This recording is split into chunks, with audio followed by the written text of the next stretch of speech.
Yeah, this is Rick Reamer. Yeah, how you doing? Good. How are you? I'm okay. Listen, I got you on speakerphone. I've also got Rich here, my client here. We read the letter you sent to the magistrate and wanted to hear what you had to say. You're talking about Commander Hare. I'm talking about Commander Hare, my client. Yes, sir. Here's the deal. My name might sound familiar to him, and maybe it might not. I was one of the people who sort of was like victimized by Mr. Zytek and his scams. There was a proposition that was made where he wanted something done to Commander Hare. Was it made to you, Carlos? Yeah. And when I didn't follow through with it, he towed my car. My car was parked legally on Harlem and 43rd. My brother lived at 4309 on Harlem. And, you know the day? I can't remember this. I cannot remember the exact day. Let's try the year. I want to say the end of 99, early 2000. Okay. And this is your brother? What's your brother's name? My brother's name is Eliseo, E-L-I-S-E-O. Last name is... Okay. And so they were towing your brother's car. The Zytek was... Mine. My car was in front of his house. See, his car was messed up, so I had let him use my car. All right. And I had my license registered to his address because I was going to be staying there, so I went over to the Secretary of State in Bridgeview and had them to transfer my license over to his address. And Commander Hare, I believe I spoke to him once over the phone after Zytek ordered that they towed my car. My car was parked legally, it had tags on it, you know, it was insured, everything. He first sent Officer over to my brother's house and went and told my brother, well, look, is that your brother's car? And my brother told him, yeah. And he goes, well, we have a report that maybe this is a car that was involved in a hitting over at the Jewel right there on Harlem, you know, close to right behind the Shell gas station. Okay, this is told you this? Yeah. Told my brother that. So my brother told him, well, he doesn't live here and he's not here, but I'll get a hold of him. So I asked him, well, why is his car here? And my brother told him, because he let me use his car. My car is messed up. It's in the shop and whatnot. Okay. So they kept going at all hours of the day and night. Zytek kept sending people over there to my brother's apartment. They kept going in there looking and asking if I was there or how to get a hold of me and whatnot. So my brother told him, look, I gave him your message, and there is no dents or no scratches on that car. Nobody has been driving that car but me. He goes, oh, well, we're not sure if it's the car or not. It was a white Sunbird, a convertible two-door. And what year was it? My car was like a 90, I believe it was a 95. I think it was 94, 95, something like that. All right. And Zytek even went there personally to my brother's apartment, and he's like, well, look, you tell him if I don't get a hold of him, I'm going to put a warrant for his arrest and all this other crap. Looking for you. Looking for me, right. Okay.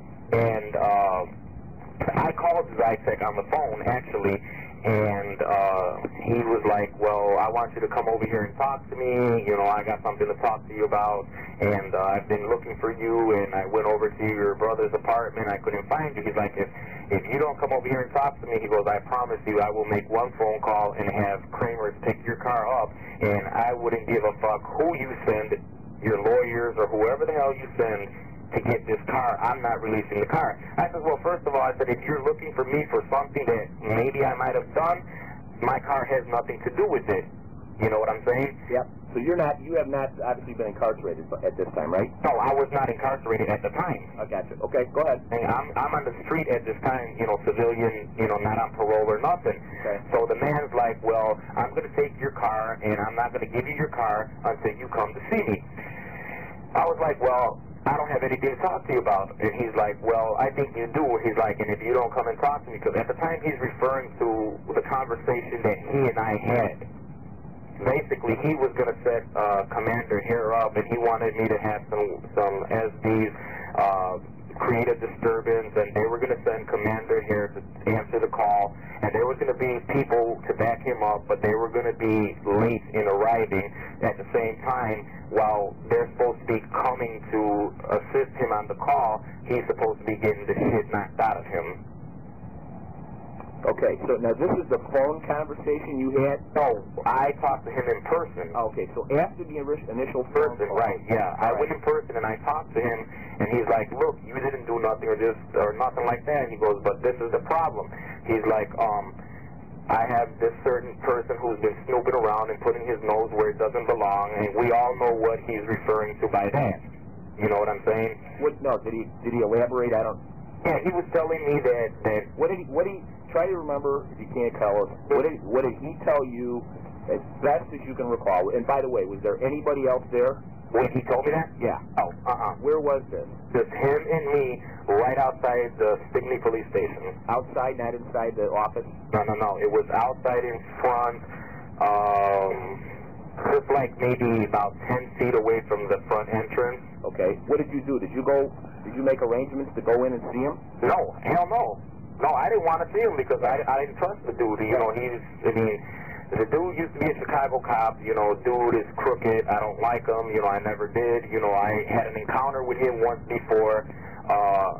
It was on a traffic stop, and he arrested me. He seen all my tattoos and stuff. Oh, well, you're a punk gangbanger and this and that. I don't allow gangbangers in my town, and you know, just all that type of harassment. And every time he used to see me, he would always shine his lights on me, and you know what I'm saying, have his officers, you know, watching when I went in and stuff like that.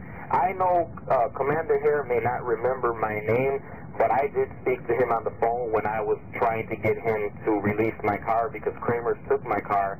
And shortly after that, I went over to Kramer's, and Kramer's told me, we're not releasing this car per the order of Chief Zytek, and they wanted me to pay, once I got the release, they wanted me to pay like $1,500 and storage fees and a bunch of other stuff. I'm like, my car was parked legally. I shouldn't have to pay a damn dime for it.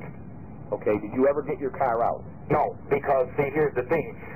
When I went to see my car, I asked them if I can go to the car to get some insurance papers and stuff that I had in there. They told me, no, this car is sealed per the order of Chief Zytek. I told them, okay, fine, whatever. So I went to my insurance company and I got the copies of my insurance policy and whatnot. Next week I went over there because I had wanted to get something else out of the car. Well, next thing you know, I see my car sitting in front of Kramer's. It was in the little area next to the car wash there at the entrance, and I'm like, wait a minute, I wasn't sure if it was my car or not. But the thing that made me know that it was my car was because one of my reflectors on the right side in the back was missing. Okay. And I walked around the car. The car didn't have no plates. It still had the, you know, at that time they had them orange tags. Right. Okay. It still had that applied on the front windshield. So I walked around the car and looked at it, and I'm like, this is my car. And once I hit the back and I seen the reflector missing, I knew it was my car. Okay. Well, I put the key in the trunk and it turned. Okay. When I went to put it on the doors, it wouldn't turn, and then somebody from Kramer's ran out and they told me, what are you doing? I'm like, what I'm doing? No, the question is, what is my car doing out here? Did anybody call the police? No, nobody called the police. He says, the guy tells me that was there, he said, well, this is our car. I said, no. I said, no, motherfucker, this is my car. I have the title right here. You see what I'm saying? Yep. He's like, well, no. He says, you didn't come and get your car. Chief Zytek said if you didn't come and get your car by a certain time, you lost it and all this other stuff. I said, look, I never forfeited my car. I don't owe this car to nobody. I fully own the car. The title is in my name. All right. And my car was parked legally. There was no reason for Stickney to take my car. Well, I don't know. All I know is Chief Zytek ordered your car towed and this and that. All right. Now let me go back for a second. You said you knew Zytek before this incident. How did you know him? Whatever his name is, yeah. Yeah. How did you know the chief before this? Okay, because there was a situation before. In one of the buildings there was a party, and he went over there because the neighbors were complaining about too much noise and gangbangers and shit like that. And so he came and he told us, well, I'm not going to allow this in my town. He goes, I don't care what you do in Cicero or what you do in Berwyn, but this is Stickney. I run Stickney, and, you know, it's not happening here. How much before you had the conversations with Z-Tech about hair did this occur? How was the noise complaint? I would say probably somewhere about like 2 months, 3 months, something like that before that. Where was the building? The building was one of them buildings right on Harlem. Like I said, my brother lived at 4309 on Harlem, and he lived in the first floor, but it was the rear apartment. Okay. You can drive through the back, and everybody's got their parking there, you know. Okay. And Z-Tech, whatever the hell his name is, he had a couple of Stickney police cars always go there, or they would be parked right there. There was a car there once, I remember, that didn't have the sirens on the top. It just had, you know, the markings and whatnot. All right. Then in the front, they had I believe it was a detective car parked there before. Okay, just watching the area? Just watch. Basically what they were doing was watching to see if I showed up there. Okay. Now, at the time, you didn't have any warrants out for you or anything? Oh, I didn't have no warrants or nothing. Nothing at all. Okay, so... And I know this because a nephew of mine is a Chicago detective. Okay. You know, I asked him, I said, look, I want you to run my name through Leeds and NCIC and tell me if I have a warrant, because if I don't have a warrant, why is this man, you know, constantly harassing me? Right. You know, and that was it. You know, he basically, you know, I just happened to run across the article in the newspaper, and when I read it, I requested, you know, to go to the law library to I wrote down the name of the judge and everything, and I wrote the judge because you're not in the Sullivans. Right. Actually, I am, but that's okay. You did the right thing. So, I got to go back now, because I know we only had a half an hour, but we may be taking a trip down there to see you. Okay. Now, so finally, after you have the phone conversation with Z-Tech, what's he do? Tell you to come in and see him? He tells me to come in to see him. I even tried citing my title over to my brother. Okay. Of the car. Right. You know, if he's the legal owner, they have to give it to him. Okay. He says, well, this title ain't worth, what's written on this title ain't worth the damn paper it's written on. So what did they end up doing? Crushing the car? I don't know what they did. Somebody was driving the car, and I think they still have the car. Okay. Now, I know I called the Secretary of State, and I explained to them, and they told me, well, legally, you're still the owner of this car, and somebody's around driving that car. So if they hit somebody, for example, they hit somebody, and they take off, the police are coming to get you. Okay. So let me go back to Z-Tech now, and we'll figure out about your car later.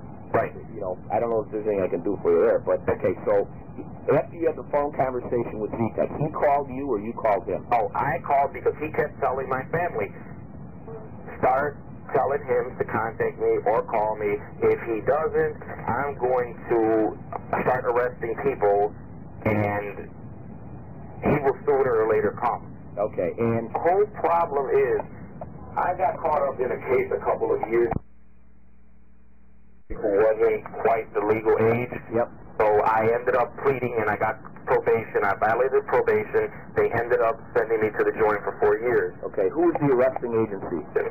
But when I got out of the joint, you know, they started making me register. Right. You know, for 10 years. Yep. But that time's up now. Okay. But see, at this time, he was trying to blackmail me with using the registration with not reporting to him. Yep. You see what I'm saying? Yeah. He was saying, look, I'm not worried about the registration. His exact words to me were, fuck the registration, I'm not worried about it. He says, we'll get it straightened out and taken care of. He goes, but this is what I need for you to do. And see, I said to myself, there ain't no way in hell I'm going to do something or have anybody do anything to no commander. Okay. You know what I'm saying? I mean, I watch TV, you know, I see what they do for people, you know, to people who fuck with the police. You know what I'm saying? You got it. Well, I'm not, no, that man, Commander here, never did nothing to me. I don't know the man. The man has a family, I know. I have a family. You know, the man was saying he wanted him beat up and put out of commission for a little while. Tell me what words he used. What did he say he needed for you to do for him? Okay, what he said specifically was, he says, I want you to get a few of your boys. I know all you could do is make up a phone call and a whole fucking shitload of people will be here. He goes, I want you to arrange a disturbance. We're going to go over there there to the disturbance, but I'm going to send Commander here over there first. He says, when he gets over there, there won't be nobody backing him up. He says, when he gets over there and he tries to secure the scene, that's when you guys turn around and you kick the living shit out of him. Do whatever you have to do, but don't do nothing to, like, don't stab him or don't shoot him or, you know what I'm saying, nothing like that. He just wanted him beat up real bad. Okay. He says, you want to kick his teeth in, go right ahead. He says, but don't shoot him, don't stab him, don't do no shit like that. So I was like, wait a minute. If I have something done to him like that, the police are going to come. They're going to get us. It's going to be on you. Oh, he goes, I'm the chief. What I say goes. Okay. See what I'm saying? Yep. So how did you leave it with him? How did I leave? Yep. I told him, I said, look, well, let me think about it. I said, let me think about it, and I'll get back to you. He goes, well, look, I need this done as soon as possible. I'm depending on you. He goes, I promise you I'll make this registration stuff go away. He goes, and I'll even do it before anything happens. You know what I'm saying? Right. He goes, and I'll give you your car back and whatnot. I told him, I don't know, I got to think about this. You see what I'm saying? Yeah. But, you know, when I didn't do it, right, that's when he, you know, decided he wanted to keep fucking with me, and that's when, you know, they took the car. So it's after this they take the car or before this? They took the car, first they took the car once, but they gave it back to me.